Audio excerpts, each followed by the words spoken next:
بسم الله الرحمن الرحيم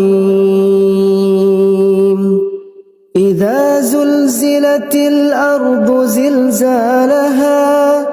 وأخرجت الأرض أثقالها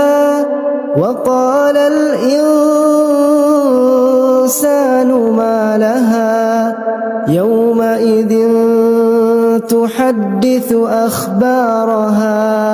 بأن ربك أوحى لها يومئذ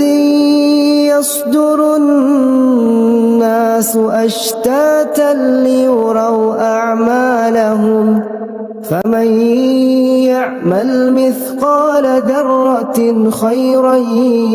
يره ومن يعمل مثقال ذرة شرا يره.